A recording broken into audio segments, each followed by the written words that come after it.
अस्सलाम वालेकुम, मेरा नाम वकास वलाना है और मेरा यूट्यूब चैनल वकास वलाना ऑफिशियल देख रहे हैं नाज़रीन। इस वीडियो के अंदर मैंने आपको बताना है कि लाहौर के किस किस एरिया में कहां पर फहाशी के अड्डे, जो माजी में फहाशी के अड्डे तो थे एक पर्टिकुलर जगह के ऊपर, लेकिन अब वो फैल चुके हैं। पुलिस ने उनके खिलाफ क्या एक्शन लिया है, सारी तफसीलात आ चुकी हैं। अभी भी बहुत सारे ऐसे एरियाज हैं जहां पर ये मौजूद हैं, कहां पर पार्टीज हो रही हैं, किन एरियाज को इस वक्त कब्जे में ले लिया गया है, और ऑनलाइन भी लड़कियों की सप्लाई तक हो रही थी और हो भी रही है। कौन कौन से टूल्स इस्तेमाल किए जाते हैं, कौन कौन से वो पेजेस हैं, किस किस तरीके से सोशल मीडिया को मेन टूल बनाकर लड़कियों को सप्लाई किया जाता है, ये लाहौर के अंदर मुख्तलिफ मकामात के ऊपर ये सब कुछ हो रहा है। और किस तरह एक लड़की को ट्रैप किया जाता है, और इसके अलावा कौन से वो ऐसे पेजेस थे जिनको पुलिस ने अब बंद किया है, और उनके सरगना जो उनको चला रहे थे उनको भी गिरफ्तार कर लिया है। और इसके अलावा कितने मुकदमात दर्ज किए हैं और पुलिस कितने रोज से ये मुहिम लेकर चल रही है, क्यों लेकर चल रही है, कौन कौन से पुलिस अफसरान भी इन जगहों के ऊपर जाते थे, नाइट और day light even parties Lahore के अंदर कहां पर हो रही हैं, शराब और इसके अलावा मुनशियात किन जगहों के ऊपर सप्लाई है, मेन एरियाज कौन से हैं जहां पर ये सब कुछ हो रहा था। और दिन दिहाड़े और रात को म्यूजिक बहुत ज़्यादा लाउड था, पुलिस के थानों के करीब ये सब कुछ हो रहा था, और उसके खिलाफ कौन सा अफसर जो DIG operation Punjab, DIG operation Lahore हैं, उन्होंने इसके हवाले से एक्शन ले लिया है। ये सारी जो तफसीलात हैं मैं इस व्लॉग के अंदर आपको बताता हूं, लेकिन उससे पहले मैं आपसे रिक्वेस्ट करूंगा कि मेरे चैनल को सब्सक्राइब कर दें, वीडियो को लाइक कीजिएगा, कमेंट कीजिएगा, क्योंकि ये बड़ी अहम चीज़ है। आपके माँ और बाप जो हैं वो इतने पुरएतमाद होते हैं जब अपनी बच्ची को लाहौर में पढ़ने के लिए भेजते हैं। बाकी शहरों, कराची के अंदर भी ऐसा मसला है, कोयटा में भी ये मसला है, इवन कोयटा बहुत ज़्यादा कह लें कि ट्रेडिशनल है, लेकिन वहाँ पर भी एक मसला है। पेशावर में भी ये बाज नहीं आते, इस्लामाबाद और लाहौर कराची का तो हाल ही बुरा है ना। अब आपको मैं बताता हूँ कि कितने पुरएतमाद होते हैं आपके माँ बाप जब आपको दूर दराज इलाकों से पढ़ने के लिए द सिटी ऑफ कॉलेजेस यहाँ पर भेजा जाता है। क्योंकि ये जो मुकदमात हुए हैं ना, और जो ये सारी इंफॉर्मेशन आई है, इसमें मेजोरिटी उन स्टूडेंट्स की है, और उन स्टूडेंट्स के अंदर वो स्टूडेंट्स हैं जो बाहर से, लाहौर के बाहर से यहाँ पर आकर तालीम हासिल करती हैं। और अनफॉर्चुनेट लाहौर के जो रिहायशी हैं वो भी ख़वातीन इसमें हैं। लेकिन मैं बड़ा शौक हुआ जब इसमें ये भी चीज़ें सामने आ रही हैं कि स्कूल से लेकर यूनिवर्सिटी तक ऑनलाइन लड़कियां सप्लाई की जाती हैं।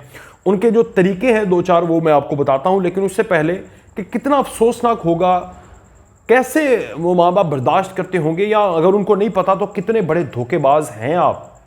माजरत के साथ आप माएँ बहनें बेटियां हैं, लेकिन अगर आप ये चीज़ें कर रहे हैं, क्योंकि होता क्या है, बाहर से लोग यहाँ पर लड़कियाँ आती हैं और वो एक तो साथ काम करती हैं, मोस्टली मजबूर होती हैं, साथ जॉब भी करना पड़ती है।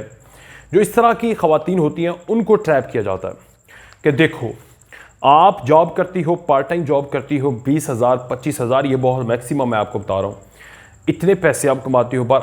जो कॉल सेंटर के अंदर तो नाइट के एतबार से उनको सैलरी मिलती है, लेकिन कितना घंटे लगाए उस हिसाब से, और वो बहुत मिनिमम होती है। अगर जॉब भी लग गई तो वो भी 25,000 से ज़्यादा मैक्सिमम मुझे नहीं लगता। अगर चले बहुत बड़ी छलांग लगा दी तो 50,000।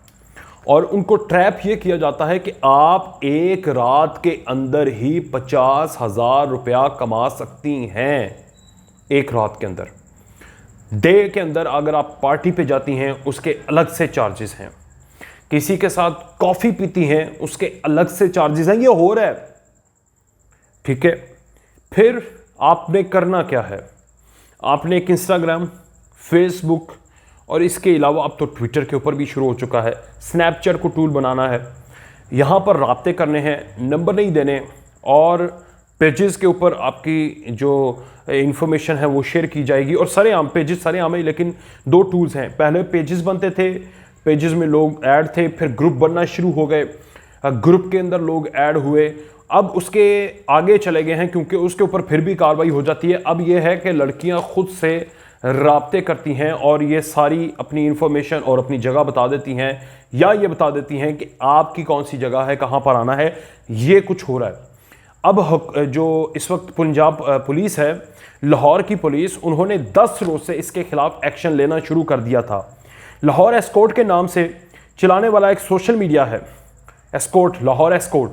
वैसे तो इसके अलावा आप देख लें कि आयशा, सबा, मुख्तलिफ नेम्स के साथ आप अगर फेसबुक पर जाकर सर्च मारें तो सरेआम पड़े हुए हैं। वहाँ पर लोग रेट का मुतय्यन कर रहे हैं, लड़कियाँ सेल हो रही हैं, सप्लाई हो रही हैं। वहाँ पर सरेआम कमेंट्स के अंदर ये चीज़ें हो रही हैं और ये हिडन भी नहीं है, सरेआम पेजेस पड़े हुए हैं, आप जाकर खुद देख सकते हैं। पुलिस ने बहुत देर करती है, पुलिस को 4 दिन तो बड़ा जोश आता है और फिर रेड करती है और उसके बाद फिर मुकम्मका और फिर ख़त्म, और ये एक दफ़ा नहीं मुतअद्दिद मरतबा हुआ है। बहरहाल इस दफ़ा पुलिस में जो DIG ऑपरेशन लाहौर हैं, ये पहले फैसलाबाद में CPO थे, इनके हवाले से भी बहुत ज़्यादा तनकीद होती रही है और हो भी रही है कि अगर ये इस तरह के एक्शन ले रहे हैं तो इनकी खुद की एक वीडियो और एक तस्वीर एक और ब्यूरोक्रेट के साथ आई थी, उसका फ्रेंजिक और सब कुछ करवाना चाहिए था। बहरहाल उसके हवाले से उसके बाद कोई इन्फॉर्मेशन नहीं आई, लेकिन ये इनकी पर्सनल लाइफ है, हम उसमें नहीं जाते, लेकिन ये लोग इनके बारे में भी कमेंट कर रहे हैं। अब लाहौर के अंदर जो इन्होंने एक्शन लिया पिछले 10 रोज़ों से, वो लाहौर एस्कॉर्ट के नाम से एक पेज था, उसको चलाने वाले इमरान खान ये मुल्ज़म है। जमान और रियाज को गिरफ्तार कर लिया है। ये बड़ा पेज था जहां पर सरेआम सप्लाई हो रही थी, रेट मुतय्यन थे। अब तो व्हाट्सएप ग्रुप्स बन चुके हुए हैं, उसमें लोगों को ऐड किया जाता है और फिर जगह बता दी जाती है। नाइट के अलग से चार्जेस हैं, डे लाइट के अलग से चार्जेस हैं। मैं आपको बता रहा हूं कि कॉफ़ी पीने तक के चार्जेस हो चुके हैं, और यही कि अगर तुम 25,000 कमाती हो, एक रात के अंदर आपको 50,000 दिया जाएगा। 10 रोज से क्रैकडाउन के अंदर 450 को गिरफ्तार, मुल्जमान को गिरफ्तार कर लिया है। ये बड़ी तादाद है जो मुल्जमान है, और इसमें स्कूल से लेकर मैं आपको बता रहा हूं कि यूनिवर्सिटी तक, और इनके जो सरगना जो बड़े लोग हैं उसमें से कुछ ऐसे लोग भी हैं जो दाढ़ियां रख के, सर पर टोपियां रखकर, ये कोई बड़ी बात नहीं रही, अब ढकी चुपी तो रही नहीं, इस तरह भी किया जा रहा है। मुख्तलिफ थानों के अंदर 102 मुकदमात को दर्ज कर दिया गया है। ये इसलिए मैं आपको बता रहा हूं कि जो नाज़रीन ये देख रहे हैं, अल्लाह ना करे आप सबकी इज्जतें भी महफूज हों और आप खुद भी महफूज हों, लेकिन अगर कोई आपको ट्रैप करने की कोशिश करता है तो पुलिस भी एक्शन के अंदर है और इनके ट्रैप में भी नहीं आना। सिविल लाइंस डिवीजन में 30, सिटी में 14, सदर में 23, मॉडल टाउन में 13 मुकदमात, इकबाल टाउन में 12 और कैंट डिवीजन के अंदर 10 मुकदमात को दर्ज किया गया है। लाहौर के अंदर ये क्रैकडाउन 10 रोज से जारी है, ये जारी रहेगा। और DIG ऑपरेशन तो लाहौर के कह रहे हैं कि ये सारे जो लोग हैं इनका कला कमा करना है, क्योंकि इन्होंने आइंदा जो आने वाली नस्ल है, और ये नस्ल है, इसको बर्बाद और तबाह बर्बाद करके रख दिया है। ये वो टूल्स ख़त्म करने के लिए मैं आपको बता रहा हूँ कि ये देखें, सिविल लाइन, सिटी, सदर जो थाना है, मॉडल टाउन बहुत ज़्यादा, और इसके अलावा जो इकबाल टाउन है और कैंट डिवीजन और डिफेंस के अंदर भी, डिफेंस में तो बहुत ज़्यादा है। बेदिया रोड के ऊपर फार्म्स हाउसेस में ये सरेआम होता है, लेकिन पुलिस ना तो कुछ करती है। थाने के जो SHOs हैं, हमारी ये रिक्वेस्ट होगी DIG ऑपरेशन लाहौर से कि SHOs को सबसे कड़ी नज़र रखें, क्योंकि सबसे पहला बंदा वो होता है जो कि एक मुबैना तौर पर एक मशरूत और पैसे पकड़कर इजाज़त दे देता है, जिसकी वजह से ये सारे काम होते हैं। बहरहाल ये चीज़ें ख़त्म होनी चाहिए। मुझे दीजिए इजाज़त, अल्लाह हाफ़िज़।